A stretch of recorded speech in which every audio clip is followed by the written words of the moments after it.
Oke, saya masuk ke penyebab-penyebab. Saya tetap menggunakan basisnya itu adalah Argo Yuwono ya. Istilahnya para negara dalam memperkuat elit lokal Sumba.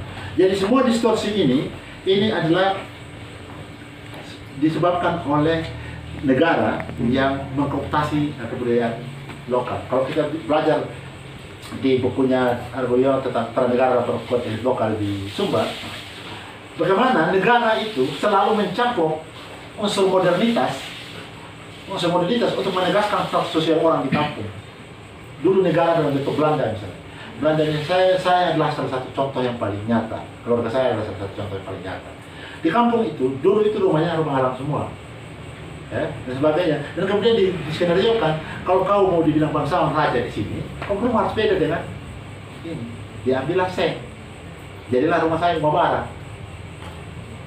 Di kanan kali, ngambil apa tahun. Jadi rumah saya yang pertama di kampung itu membedakan dengan status dengan yang lain. Jadi bagaimana negara itu yang waktu itu di masa Belanda itu menggunakan atribut modern untuk menegaskan status sosial orang di kampung. Orang kemudian berbondong-bondong kemudian untuk juga punya rumah saya supaya status sosialnya diakui dan lupa bahwa dan kemudian alam itu menjadi sesuatu yang buruk. Alam itu orang miskin, alam itu jelek, karena memang dari awal seng itu bukan sekadar atap rumah lagi, tapi dia adalah status sosial. Dan itu diciptakan oleh negara, gitu ya, di proses. Yang berikut itu di para negara. Kalau kita percaya bahwa negara itu hadir dalam bentuk berbagai bentuk, yang kalau saya bilang pasca struktural, dia hadir dalam bentuk agama, dia hadir dalam bentuk birokrasi, dia hadir dalam bentuk kesenian dan sebagainya. Saya kasih contoh dulu. Ketika negara, kan semua yang terjadi di kita ini kan orang bilang, ini karena kau saja sendiri yang salah, kau jangan salah negara. Misal kayak gini, orang main Facebook sampai pagi dan sebagainya dan kemudian ini mau masuk ke masalah negara. Pengetahuan kita tentang ini masuk ke masalah negara. Saya bilang begini, bahkan Turki pun atau negara lain pun bisa, dia tahu kebiasaan masyarakatnya buruk seperti itu, dia bisa stop Facebook. Tidak boleh ada Facebook di dalam. Begitupun dalam konteks di Sumba. Saya kasih contoh begini. Ada berapa banyak sekarang di antara kita yang namanya masih asli Sumba? Jangan sampai sudah Margareta, Petrus, Yohanes, Dian, dan sebagainya. Saya tidak menggugat kawan-kawan ya, tapi saya juga menggugat saya sendiri. Saya juga tidak menyalahkan kawan-kawan, karena kawan-kawan tidak punya kemerdekaan untuk menentukan nama kita sendiri kan? Maksudnya begini, negara itu hadir mengatakan begini, ini Ibu Budi, berarti yang keren itu Budi, karena tidak ada Ibu Rehim, tidak ada Ibu Awa, tidak ada Ibu Pati Bebe, tidak ada Ibu Laura di pelajaran. Yang ada itu Yohanes, Petrus, Magdalena, dan sebagainya. Pertanyaan saya sederhana kemudian, kalau kita nama Magdalena, kita nama Petrus, kita nama Yohanes, sudah pasti kita masuk surga.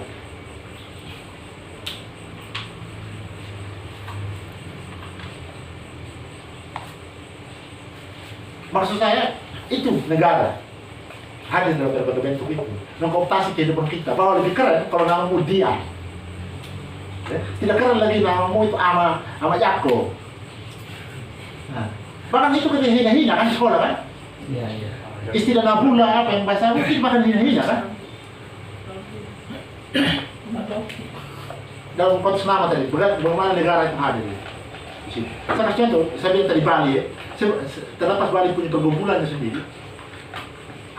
Dia punya gubernur kata Wayan Koster, dia bilang Wayan Koster, Ima Kupas Kikil. Masih. Cina, dia punya presiden siapa? Deng Xiaoping, bukan David Copperfield, bukan Ronaldo Burauta. Artis yang bikin kamu menangis itu artis drakor itu namanya bukan Petrus Lee Min Ho, dia bilang Lee Min Ho, nama asli. Maksud kita betapa jahatnya semua itu masuk ke dalam kehidupan kita, bahkan mencabut kita dari leluhur kita. Adik tahu, adik punya tamu siapa? Adik tahu, adik punya tamu siapa? Karena apa? Adik tahu hanya sebenarnya Yohanes ya, sampai ke kitab Yohanes mungkin. Kalau tidak ada ukuran bahwa kita nama Yohanes Petrus masuk surga, kita pasti nama ini. Kalau memang masuk surga itu tergantung kelakuan.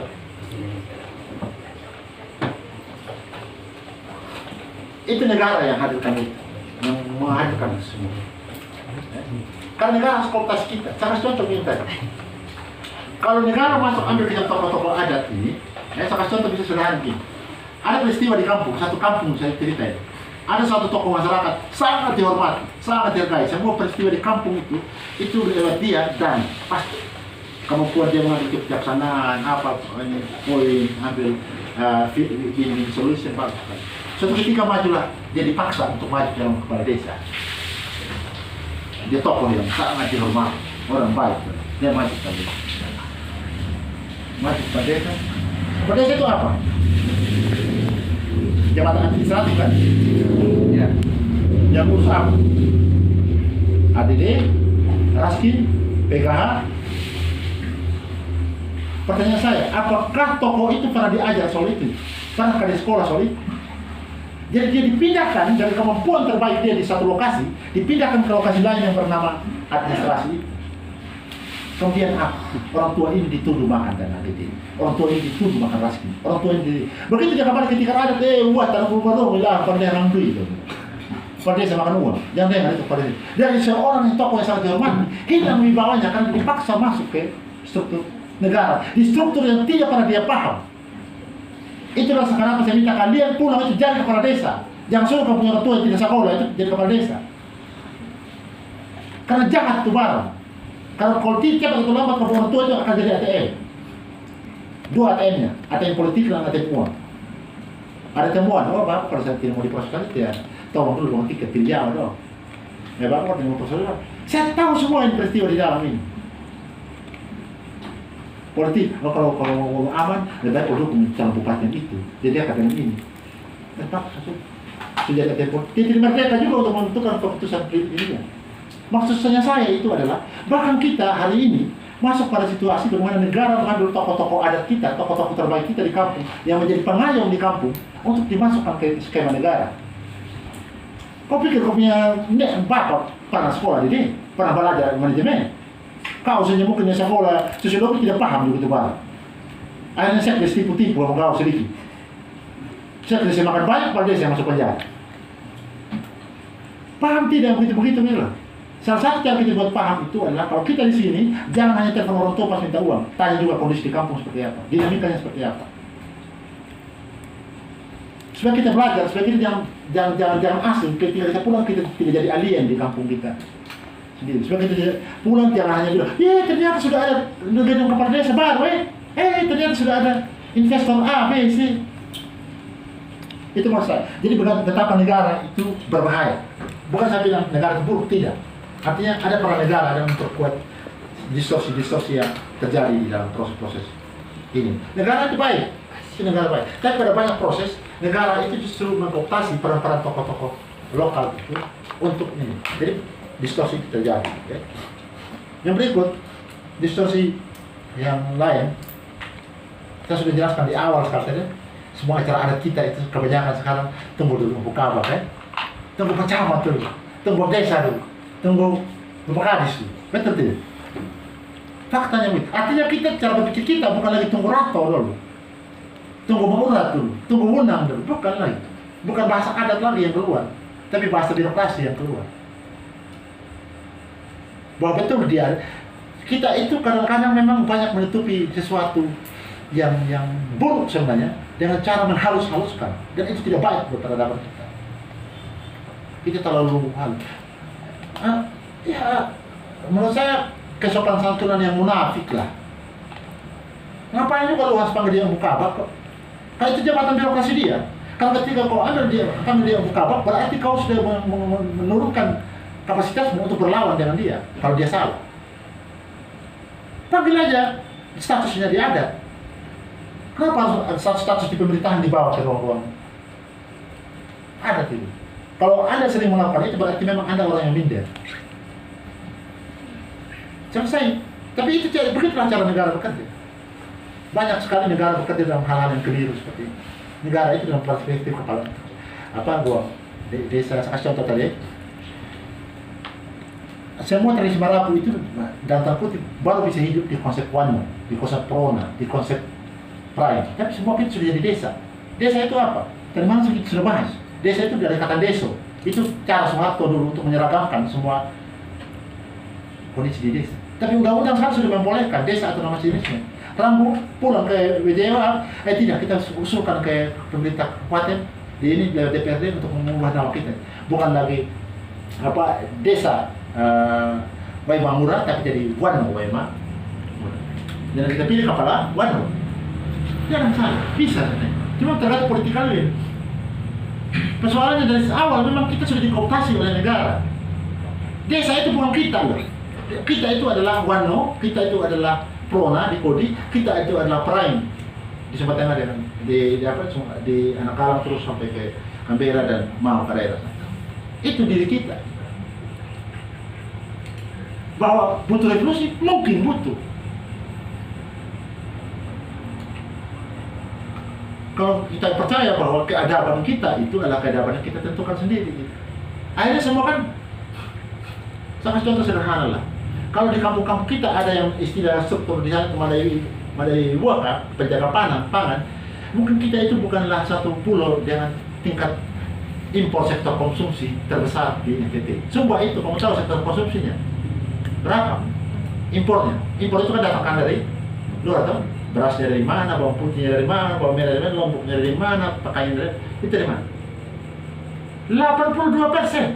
Bahkan Sumba hanya bisa menghidupi dirinya sendiri hanya 18%. Kalau kapal laut hari ini berhenti bilang mogok melaut, kapal laut yang mengatakan mogok melaut, mati lakar kita semua di sana. Kan tidak ada yang urus serius hidupnya tanah-tanah di sana. Tahu tidak fakta-fakta seperti itu? Siapa yang merasakan dampak paling serius? Orang-orang kecil. Mungkin kita orang-orang berada mungkin tidak rasakan. Orang-orang kecil di kampung-kampung kita yang selama ini bodoh itu raskin dan sebagainya. Karena apa? Kita tidak diajarkan lagi struktur pemerintahan kita bukan lagi untuk urus sawah, urus kebun Madai Dua kata itu, pastikan sawah orang itu airnya cukup, terhindar dari hama, panennya berhasil. Tapi sekarang struktur kita mengharuskan kaum kesejahteraan yang urus raskin di kota. Iya, kaum kesejahteraan dari desa kalian Budara Mane sudah datang, ya. Urus dulu raskin, yang dari desa Batu Kapiji sudah datang, urus dulu raskin. Bukan kita bertanya, Bapak kau punya sawah berapa hektar di kampung, di penduduk punya total sawah berapa, sawah kering berapa, kebun berapa, panennya bagaimana? Bukan lagi bicara itu.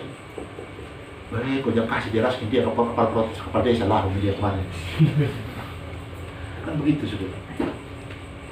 Jadi kita pada skema itu satu ya, penyebabnya adalah bagi saya fix itu karena negara hadir dengan cara yang keliru di sana, hingga terjadi distorsi. Yang kedua itu adalah mentalitas bangsa klien. Saya pakai teorinya Kunto Wijoyo. Mentalitas bangsa klien itu maksudnya mentalitas bangsa terjajah. Kalau kita melihat Sumba sebagai, kita boleh berdebat, boleh baku marah, boleh juga mengecam saya dan sebagainya. Tapi itu cara pandang saya. Kita boleh berbeda. Namanya kita hidup demokrasi. Mentalitas bangsa klien itu pertama itu inferior kompleks. Inferior kompleks itu orang yang belum merasa pede kalau belum memasukkan sesuatu yang asing dan viral ke tubuh dia. Rasa inferior, merasa tidak pede. Ya tadi saya kasih contoh, yang kemarin saya kasih contoh misalnya, kalau saya belum memakai Lea, itu belum gaul, belum keren. Ya, uang tidak cukup, jadi Lea bajakan. Saya kalau belum pakai jam Rolex, belum keren. Saya kalau belum cat rambut ala Limimo, itu belum keren. Jadi selalu memasukkan hasil. Itu orang yang minder nih, itu orang yang kayak gitu.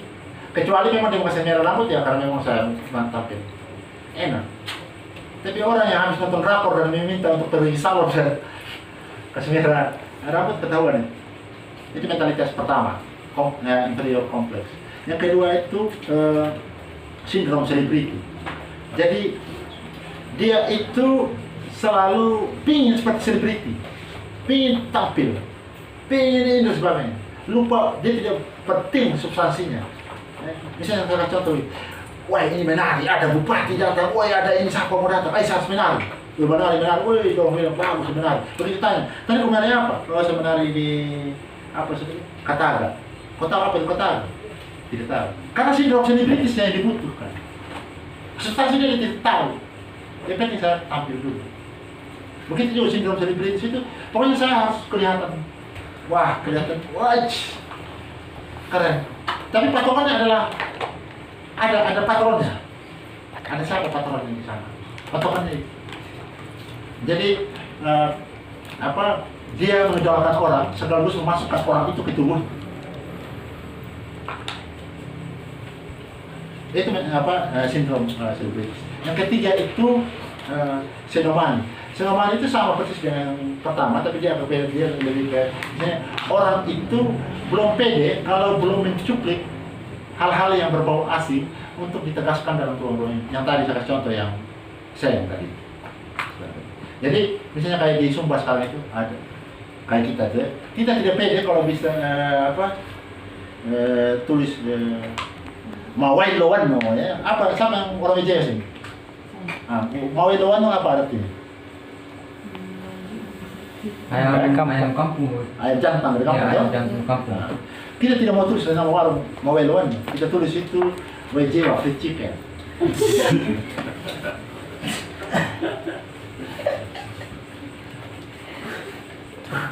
Kita tulis di situ apa? Kalau di Sumba Timur mungkin karena ada nama desa Tanah Tuku jadi Kentucky Tanah Tuku. Iya. Jadi selalu begitu. Menggunakan atribut dia tidak pernah pede dengan situasi dengan. Yang paling itu mistifikasi. Mistifikasi itu mistik. Jadi selalu menggunakan yang mistik itu untuk memperoleh kediriannya. Ya tadi yang saya contoh itu mau jadi anggota DPR pergi di Ratung, mau tampil ini harus ke Matahari. Padahal ada kangkung di pasar, cuma kan di kangkung di pasar ini kan dia kasihnya kantong warna hitam, tidak ada merah. Kalau saya pergi beli di Matahari kan ada logo M lah, walaupun kangkung isi di dalam kan. Jadi memistikan segala sesuatu itu untuk menegaskan diri. Dia pergi ke hal-hal yang klinik ya dan sebagainya hanya untuk mengatakan bahwa saya akan seperti apa nih, saya akan lebih baik. Bagi saya dua hal ini itu menjadi penyebab utama. Satu sisi ada peran negara dalam membuat distorsi kebudayaan di Sumba itu memburuk. Kalau distorsinya menuju ke baik, ya menurut saya tidak masalah sebenarnya. Cuma dia memburuk. Itu ada peran negara di dalamnya dalam wajah banyak tadi itu. Yang kedua itu adalah mentalitas bangsa lain. Itulah kenapa dulu Soekarno itu menciptakan satu ilmu yang kebetulan saya ambil jurusan itu namanya sosiatri. Sosiatri itu di Bali mungkin sudah ada ya jurusan itu. Saya tidak tahu. Dulu belum ada. Di zaman saya di Bali itu belum punya jurusan sosiatri. Dulu itu hanya ada UGM dengan kampus saya PMD dulu di Jogja. Sosiatri itu orang pikir itu ilmu dari barat. Satu-satunya ilmu yang tidak ada S2-nya di luar negeri itu hanya sosiatri. Itu adalah ilmu yang dibuat oleh Bung Karno, disuruh oleh Bung Karno kepada profesor-profesor waktu itu. Kalau di bahasa sederhana sekarang orang bilang ya kalau psikologi ada psikiatri, sosiologi ada sosiatri. Karena itu keliru sebenarnya. Sosiatri itu dulu diminta oleh Soekarno untuk dibuat untuk melakukan revolusi mental. Jadi kalau Jokowi ngomong revolusi mental tanpa menggunakan perspektifnya Soekarno itu yang bisa kata-kata juga kadang-kadang. Karena jelas revolusi mentalnya Soekarno itu lewat dunia pendidikan, yaitu sosiatri, ilmu sosiatri. Ilmu sosiatri itu tugasnya para profesor ini adalah menghilangkan mentalitas terjajah pada bangsa Indonesia. Kan dia tahu sekian ratus tahun kita dijajah, pasti mentalitas terjajah itu ada. Sama toh di Sumba itu ada budak tapi yang mental petarung, tapi ada juga budak yang mental budak. Dia nggak bisa keluar karena sudah punya mental budak. Ya sama. Waktu itu Soekarno berpikir, ini bangsa kita ini mentalitas terjadinya masih tinggi. Mereka harus buat satu ilmu pengetahuan yang membuat orang-orang yang masuk ke jurusan itu kuliah pulang ke masyarakat menggunakan metode-metode dalam kuliah itu untuk melakukan ini. Yang kemudian kata ujungnya sekarang berubah jadi pemberdayaan lah, keksos lah, padahal narasi awalnya itu adalah. Nah, pertanyaannya adalah sekarang itu adalah kapan kita akan seperti terlepas mereka punya pergumulan di soal-soal perspektif yang lain. Kapan kita akan seperti Korea? Kita jadi artis hebat, tapi nama kita tetap Nanda, ya? nama kita tetap Ina Yawe, ya, nama kita tetap ini kayak di Korea tadi masih nama jelas di Minho dan sebagainya. Kan saya yakin sekali tidak mungkin orang Korea itu dia kasih nama dia punya anak itu Umbu Minho, tidak mungkin. Tapi kita sudah ada kemungkinan, bahkan saya sudah lihat ya, yang dipanggil dengan Umbu Chai Chun di sini. Ada nama Chai Chun. Bayangkan.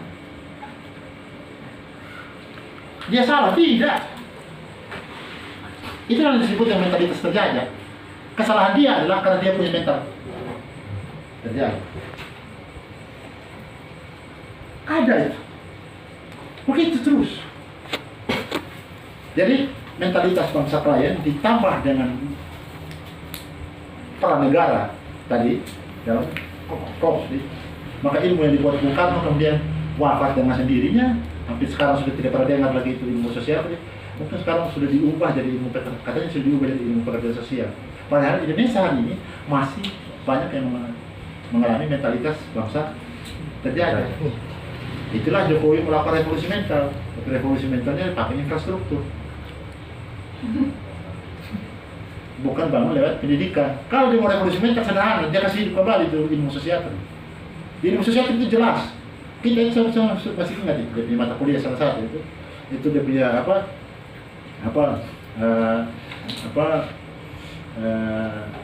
mengenal mentalitas klien. Itu mata kuliah jelas. Jadi kita belajar betul, tahu persis. Oh, kita kemudian coba apa dengan gitu. Di kapasitas aja juga begitu. Ya, di sistem politik Indonesia juga kita belajar, walaupun mata kuliah umum kita belajar dalam konteks bagaimana sih mentalitas klien dalam sistem politik Indonesia. Itulah kemudian kita belajar, oh ternyata banyak pemimpin kita itu dibiayai oleh cukong-cukong. Itu pengantar saya minta maaf panjang sekali, 2 jam lebih kayaknya. Minta maaf kok.